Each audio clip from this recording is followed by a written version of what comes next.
Friends, thank you for being here today. What if I told you that the United States government just spent $52 billion to save American manufacturing, and the man they trusted to deliver that salvation just stood up and called the entire operation hideous? What if I told you that the arsenal of democracy, the nation that once built the atomic bomb in secret and landed men on the moon, can no longer figure out how to manufacture a computer chip on schedule? And what if I told you that this isn't just an economic story, but a confession that America has lost something far more valuable than money? It has lost the ability to build. On December 1st, 2025, Pat Gelsinger, the former CEO of Intel, the company that was supposed to be the flagship of America's industrial renaissance, sat down for an interview and delivered what can only be described as an obituary. Not for a company, but for an idea. The idea that you can print sovereignty.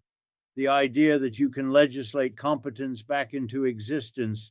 He used one word to describe the rollout of the CHIPS Act, the $52 billion legislative savior that was supposed to restore American dominance in semiconductor manufacturing. That word was hideous.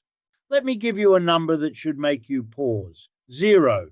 That is the number of advanced semiconductor products Intel delivered on schedule in the 5 years before Gelsinger returned to the company in 2021. Not delayed products, not products that shipped late, 0 products that met their targets. This wasn't a company in a slump, this was a company in a coma, and this is the entity that the United States government chose to anchor its entire strategy for technological independence. Now, let me give you another number. 2031. That is the year when the Ohio fabrication plant, the crown jewel of the CHIPS Act, the facility that was supposed to restore American manufacturing sovereignty right now, is expected to become operational. Not 2025, not 2026, 2031. That is a 6-year delay. While China accelerates, while Taiwan holds the entire global economy hostage with its geographic vulnerability, while every advanced weapon system, every drone, every missile, every piece of military hardware that keeps the American empire operational depends on chips we cannot make ourselves, the United States is pushing its backup plan into the next decade. This is not a prediction. This is not speculation about what might go wrong. This is a mathematical reality that has already arrived. The window of American vulnerability is not approaching. It is here, and the people who were supposed to close it have just admitted they cannot. But to understand how we arrived at this moment, we need to go back to the origin, because this story doesn't start with the CHIPS Act. It doesn't start with Pat Gelsinger's return to Intel. It starts with a slow, quiet rot that has been eating away at the foundation of American engineering for 2 decades. And that rot has a name. It's called the lost half decade. Between 2016 and 2021, something extraordinary happened at Intel.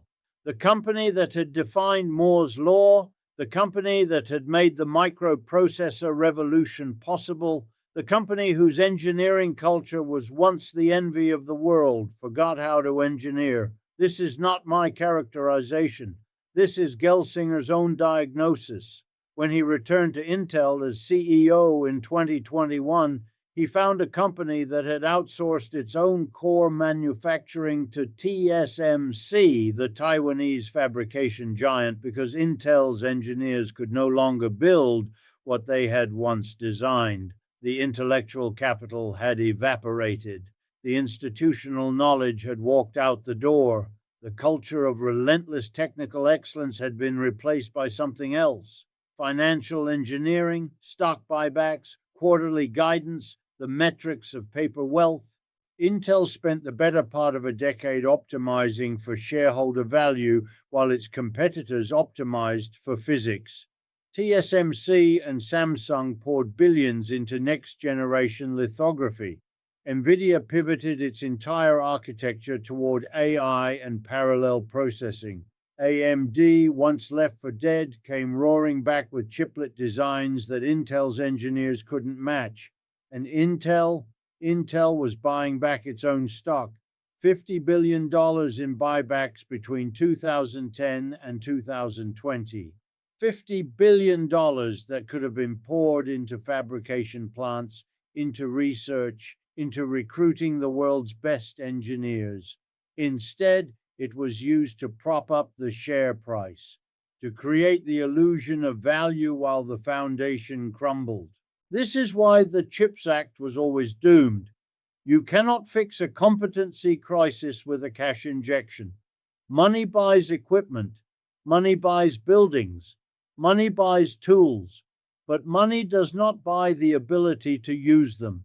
You cannot legislate knowledge back into existence. You cannot mandate that engineers who spent a decade on Wall Street instead of in the lab suddenly remember how to optimize a 3-nanometer process node. The CHIPS Act was based on a seductive but fatal assumption that America's problem was capital, not capability, that if you simply wrote a big enough check, the factories would rise and the chips would flow.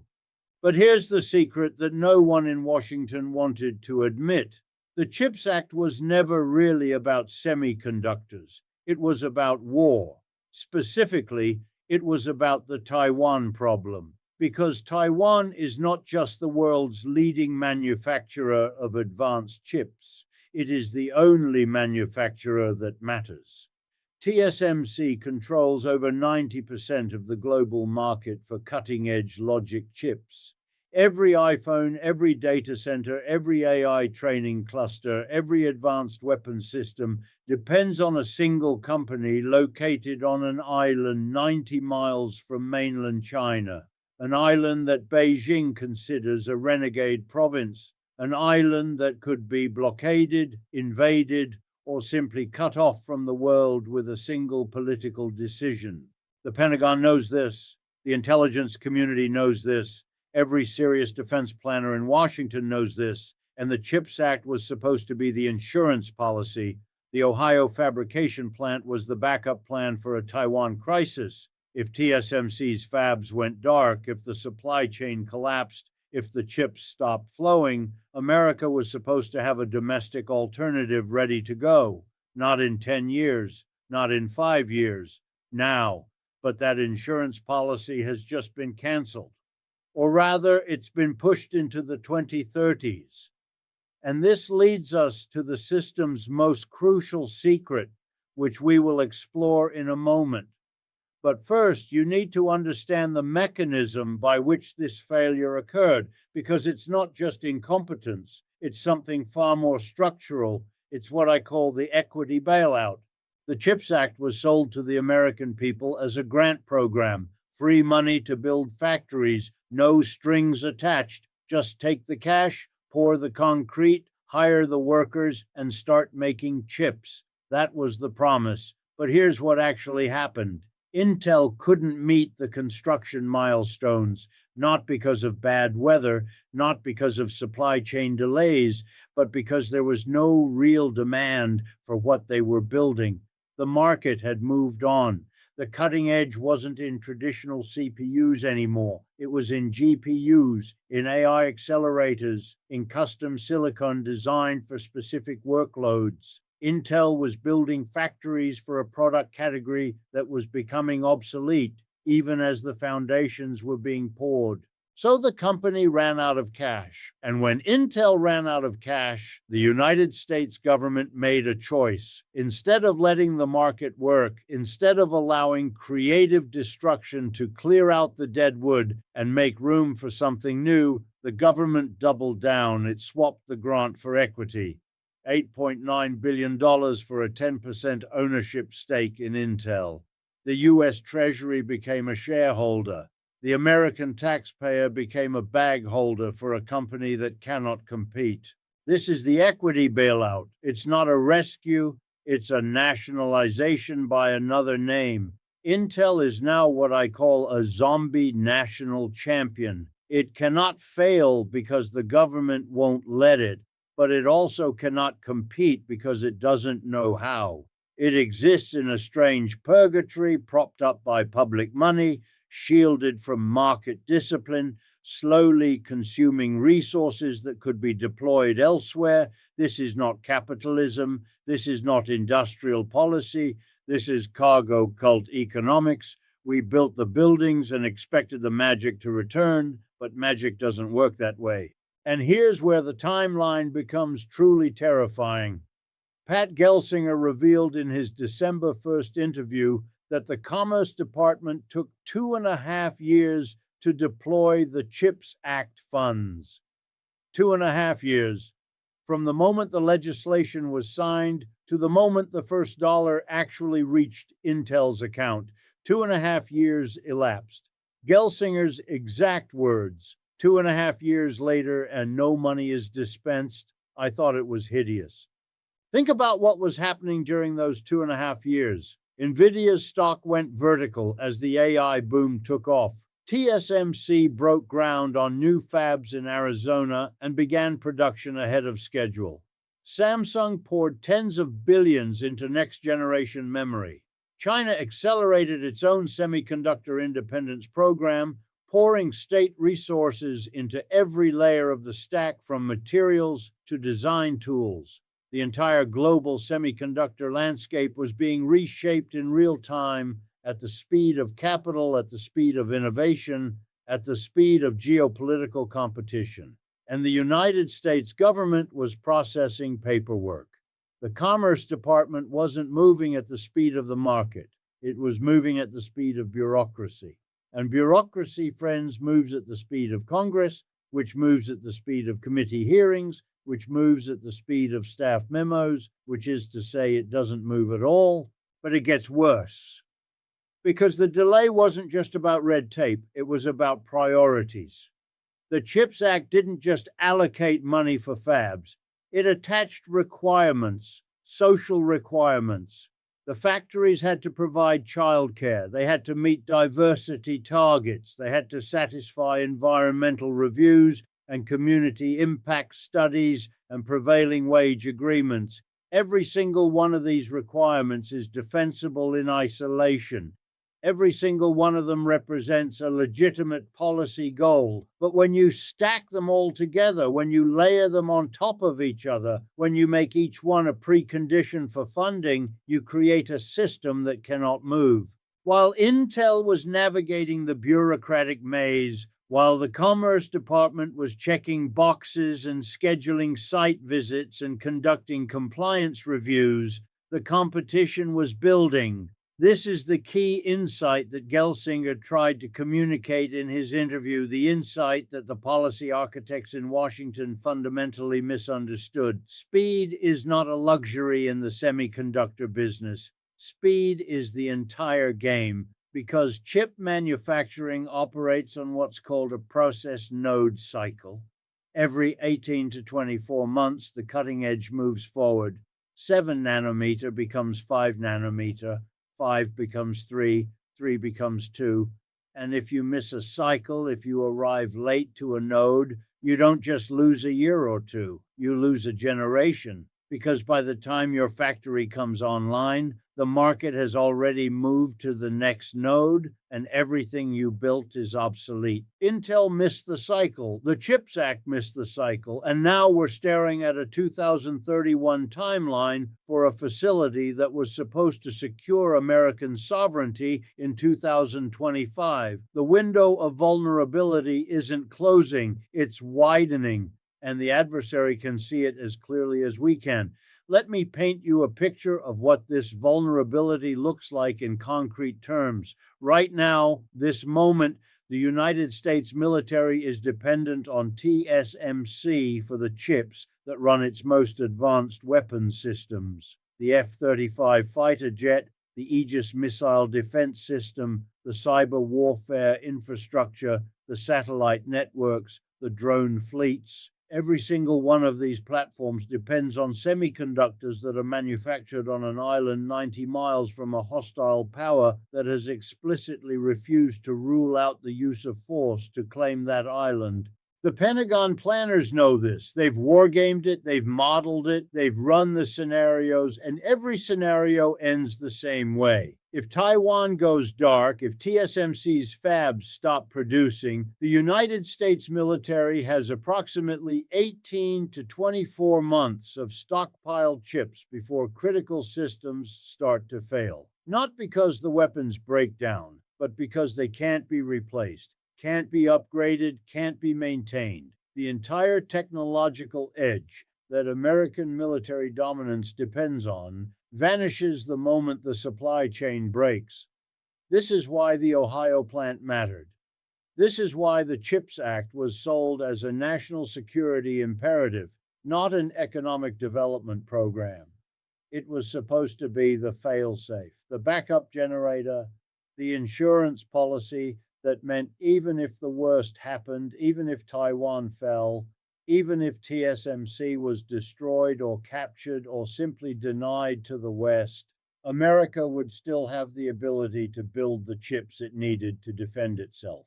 But that insurance policy now has a 2031 expiration date, and we are living in 2025. That means for the next 6 years, the United States is flying without a net. 6 years where any crisis, any miscalculation, any escalation in the Taiwan Strait could expose the hollowness at the core of American industrial power. 6 years where the arsenal of democracy has no arsenal. Now you might be thinking, surely this is an exaggeration. Surely Intel isn't the only game in town. Surely there are other fabs, other companies, other options. And you would be right to think that there are other players. Global Foundries has fabs in upstate New York. Samsung has facilities in Texas. TSMC itself is building in Arizona. So why the focus on Intel? Why does this one company matter so much? The answer is philosophy. Intel was supposed to be the proof of concept for a broader idea, the idea that American industrial policy could work, that the government could pick winners, deploy capital strategically, and rebuild the manufacturing base that had been hollowed out over 4 decades of offshoring. Intel was the test case, the flagship, the model. If the CHIPS Act could save Intel, if it could restart the engines of domestic semiconductor production, then the same playbook could be applied elsewhere. Steel, batteries, solar panels, rare earth processing, all the critical inputs of a modern economy that America no longer makes for itself. But if Intel fails, if the flagship sinks, then the entire premise collapses. And friends, the flagship is sinking. Pat Gelsinger's December 1st interview wasn't a plea for more time. It wasn't a request for patience. It was a white flag. When a CEO uses the word hideous to describe the government program that was supposed to save his company, when he openly admits that we don't know how to engineer anymore, when he reveals that the bureaucracy moved so slowly that nothing happened during the most critical window of the AI arms race, he's not asking for help. He's writing an epitaph, and the political winds are shifting. The bipartisan consensus that passed the CHIPS Act in 2022 has fractured. The incoming administration views the program as a slush fund, a vehicle for corporate welfare that violated free market principles. There's talk of clawing back funds, talk of pivoting to tariffs instead of subsidies, talk of letting the market sort it out. Intel has lost its political cover just as it's lost its technical edge. The company is caught in a vice, squeezed between a government that won't move fast enough and a market that's already moved on. Let me show you how this manifests in the real world, in the tangible evidence that the rot is not abstract but concrete. In the fall of 2024, Intel announced a massive restructuring, 15,000 layoffs. That's 15% of the workforce. Entire divisions were eliminated, long-term research projects were canceled, the company suspended its dividend for the first time in over 30 years. These are not the actions of a company that's executing a comeback. These are the actions of a company in triage. But here's the really damaging part. The layoffs hit the engineering teams, the people who actually design the chips, who optimize the manufacturing processes, who solve the 10,000 small problems that separate a working fab from an expensive monument to failure. Intel cut the very capability it needed to rebuild. Why? Because the financial metrics demanded it, because the stock was tanking, because activist investors were circling, because in the short term, cutting headcount improves the bottom line, even if in the long term it guarantees irrelevance. This is the cannibalization phase. The company is consuming itself to stay alive, and the CHIPS Act money, when it finally arrives, won't reverse this. It can't reverse this, because the knowledge that walked out the door when those 15,000 engineers were laid off doesn't come back just because you build a new building. Institutional knowledge isn't stored in concrete and steel. It's stored in people, and those people are gone. Now let's talk about the competition, because this isn't happening in a vacuum. While Intel stumbles, while the CHIPS Act money sits frozen in bureaucratic limbo, the rest of the world is moving. TSMC just announced its Arizona fab is ahead of schedule and will begin production of 4-nanometer chips in early 2026. Samsung is pouring $25 billion into a Texas facility that will produce 3-nanometer chips by 2027. Even China, cut off from Western equipment suppliers by export controls, is making progress. SMIC, China's national champion, is producing 7-nanometer chips using older technology and sheer brute force engineering. They're not elegant, they're not efficient, but they work. And here's what keeps the Pentagon up at night. Those 7-nanometer chips are good enough for missiles, good enough for radar systems, good enough for command and control networks, good enough for electronic warfare. You don't need cutting-edge 3-nanometer chips to build a weapon that can sink an aircraft carrier. You just need chips that work and a supply chain that can't be sanctioned. China is building that supply chain right now, slowly, expensively, inefficiently, but they're building it, and the United States is scheduling environmental impact studies.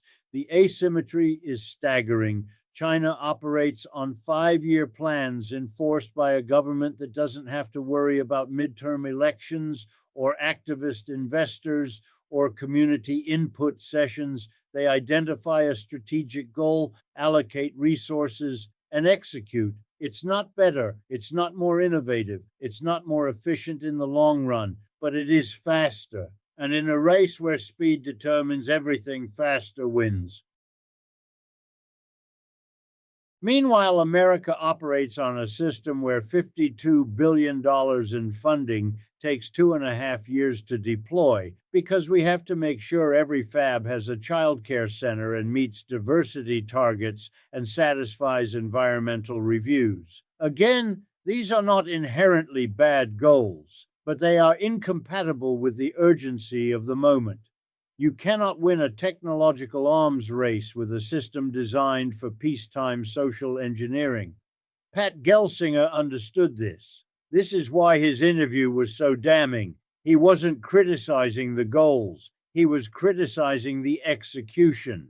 He was pointing out that the United States had chosen to fight a 21st century technology war with a 20th century bureaucratic apparatus. And that apparatus is not designed to move at the speed required.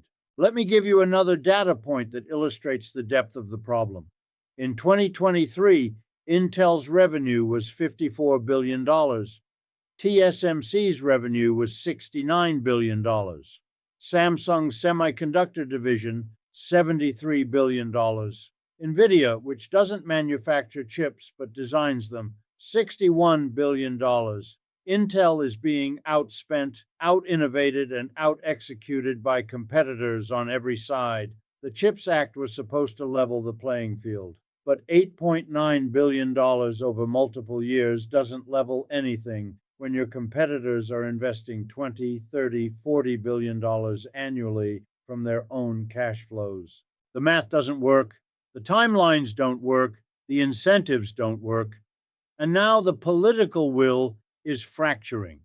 This is what I mean by a structural fault line. It's not one failure, it's a cascading series of failures, each one reinforcing the next, each one making the next failure more likely.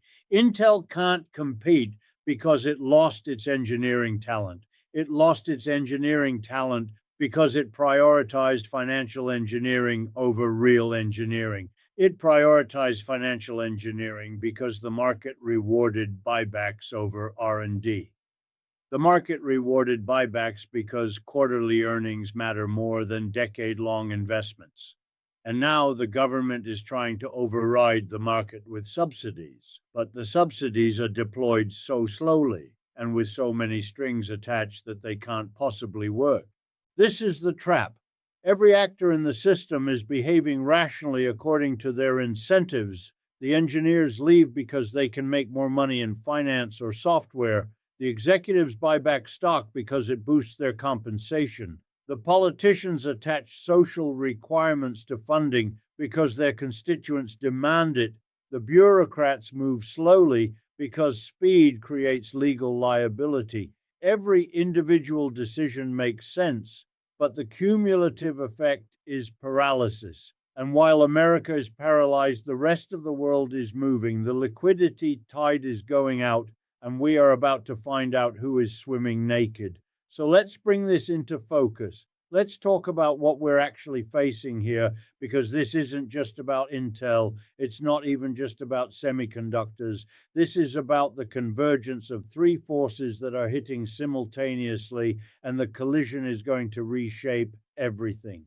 Force number one, bureaucratic paralysis.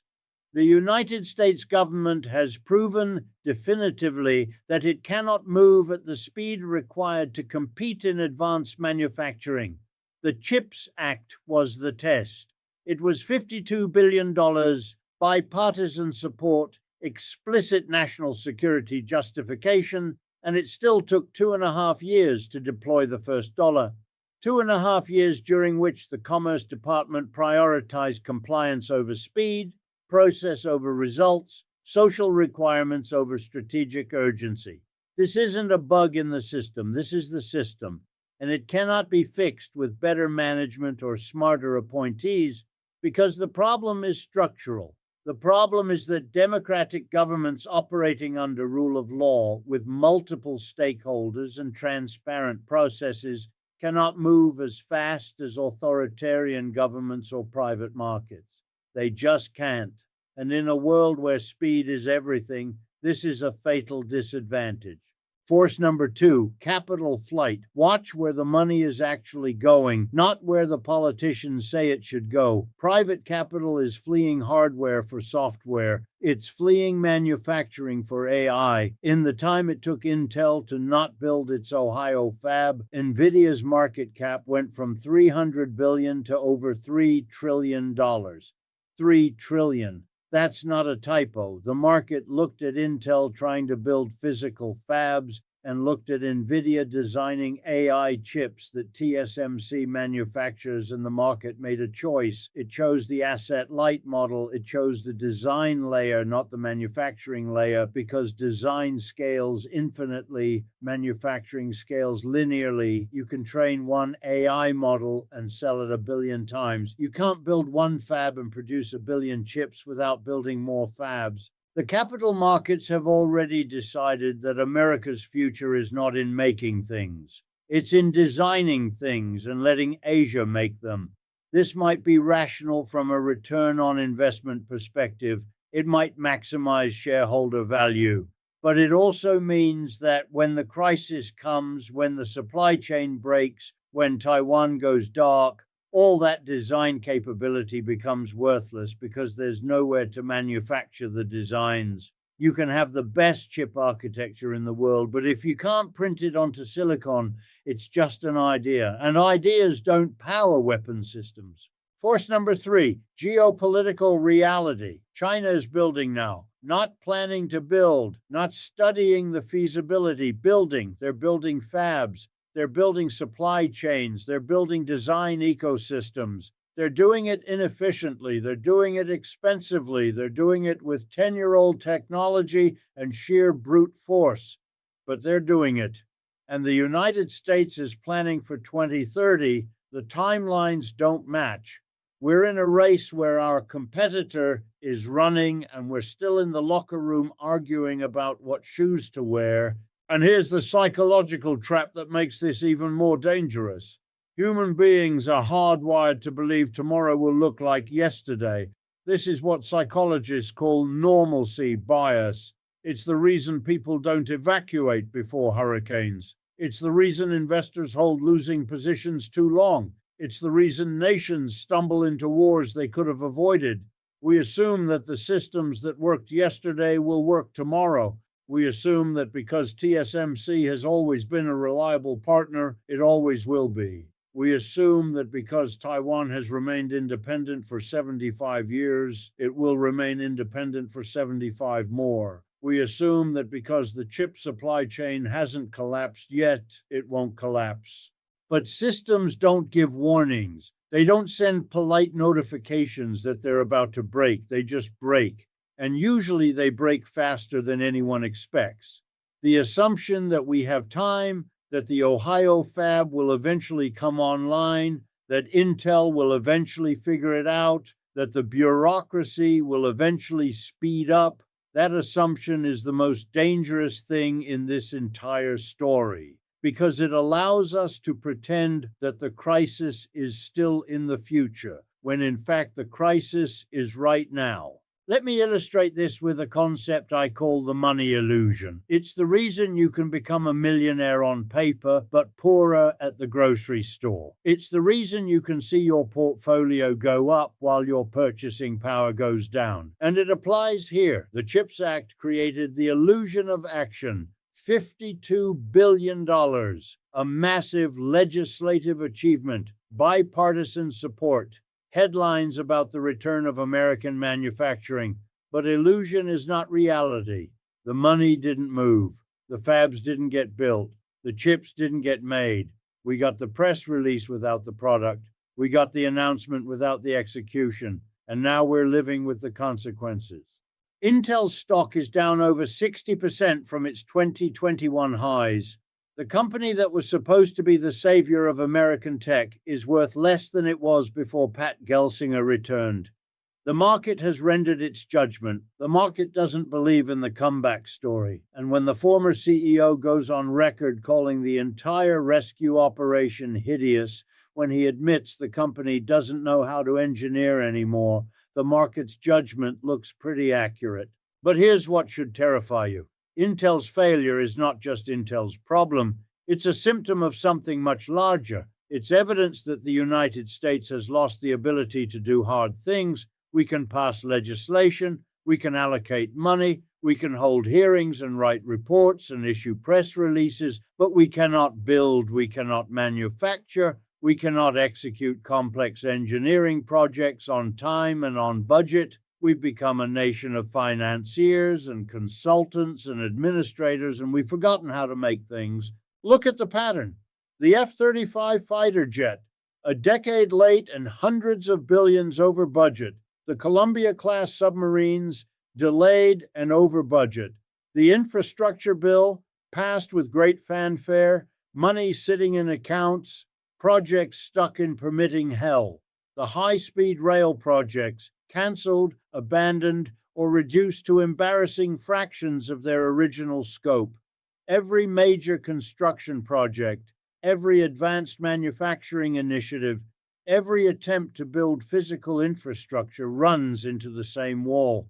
The wall of process, the wall of compliance, the wall of stakeholder engagement and environmental review, and community input and prevailing wage requirements and social equity mandates. None of these things are bad in isolation, but stacked together they create a system that cannot build, and a nation that cannot build cannot compete with nations that can. This is the cargo cult I mentioned earlier. We perform the rituals, we pass the laws, we allocate the funds, we hold the groundbreaking ceremonies, and we expect the magic to happen. But the magic doesn't happen because we've forgotten the actual process. We've forgotten that building requires not just money and good intentions, but competence and speed and the willingness to prioritize the critical over the comfortable. So, what do you do with this information? What's the action here? Because I'm not just here to tell you the sky is falling. I'm here to tell you what it means for your decisions, your resources, your positioning in a world where the assumptions are breaking down. Here's the binary choice you face. Do you own assets or do you own claims on assets? Do you own things that have intrinsic value independent of the financial system? Or do you own paper promises that depend on that system continuing to function? Intel stock is a claim. It's a bet that the company will eventually figure out how to compete, that the government will continue to support it, that the financial system will continue to value it. But what's the asset underneath? Fabs that don't work, engineers who are gone, technology that's generations behind, revenue that's shrinking, profits that have evaporated. Strip away the narrative, strip away the hope, strip away the too big to fail assumption, and what do you actually own? A claim on a zombie. The same logic applies across the board. Tech stocks that depend on continued access to TSMC's chips, that's a claim on a supply chain that could break tomorrow. Bonds that depend on government solvency, that's a claim on a system that's adding trillions to the debt every year. Cash in the bank, that's a claim on purchasing power that inflation is eroding in real time. These aren't assets. These are bets that the system holds together long enough for you to get out. Real assets are different. Gold doesn't need TSMC to manufacture it. Silver doesn't need a supply chain that depends on Taiwan. Land doesn't need the government to remain solvent.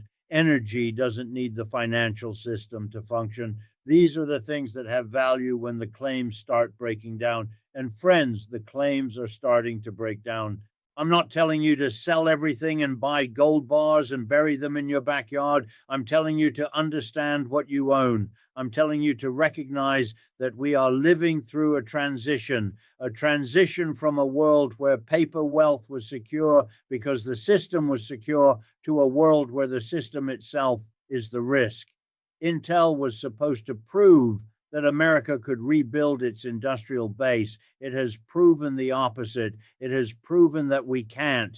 And if we can't build chips, what else can't we build? What else have we lost the ability to do? The window for preparation is not infinite. The Ohio fab that was supposed to come online in 2025 is now scheduled for 2031. That's 6 years where the vulnerability is wide open, 6 years where any shock, any crisis, any disruption exposes the hollowness underneath. You cannot wait until the crisis arrives to prepare for it, because by then it's too late. By then, the assets you want to own will be prohibitively expensive or simply unavailable. By then, everyone will be trying to get through the same narrow door at the same time. This is not about being a pessimist. This is not about being a doomer. This is about being clear-eyed. Pat Gelsinger was clear-eyed. That's why he called it hideous. That's why he admitted the engineering capability was gone. That's why he walked away. He saw what was really there, stripped of the narrative and the hope and the press releases, and he called it what it was, a failure. The question is whether you're willing to see it too, whether you're willing to look at your portfolio, your assumptions, your positioning, and ask, am I owning assets or am I owning claims? Am I betting on the system holding together? Or am I prepared for the system to break? Because the evidence is mounting that the break is not some distant hypothetical. It's happening in slow motion right now. Intel's confession is just the beginning. It's the first domino, the first major proof point that American industrial policy, as currently structured, cannot deliver. Other dominoes will follow. Other flagship projects will fail. Other timelines will slip. Other CEOs will walk away. and each failure will make the next failure more likely, because confidence is a fragile thing. Once it breaks, once people stop believing in the comeback story, the capital flees and the death spiral accelerates. History favors the prepared. History favors those who see the transition coming and position themselves accordingly, not those who hope it doesn't happen, not those who assume someone in Washington will fix it, not those who cling to the old assumptions because changing them is uncomfortable. The prepared, the ones who understand that when the foundation cracks, you don't stand there arguing about how to repair it. You get off the building. The CHIPS Act was supposed to be the repair. It was supposed to shore up the foundation. It was supposed to prove that America still had what it takes, and it failed. Not because of bad luck, not because of unforeseen circumstances, but because the system that was supposed to execute it is broken at a fundamental level. Broken in ways that money cannot fix. Broken in ways that good intentions cannot fix. Just broken. And the window for preparation is closing. Friends, I don't say any of this lightly. I don't take pleasure in it, but the truth is the truth whether we like it or not. The reluctant prophet sees what's coming and speaks it, even when the words are uncomfortable, even when people would rather hear something more optimistic, even when the message is that the edifice we thought was solid is actually hollow. Intel's confession is that message. The hideous rollout is that message. The 2031 timeline is that message. The equity bailout is that message. The engineering decay is that message. The only question that remains is whether you're listening.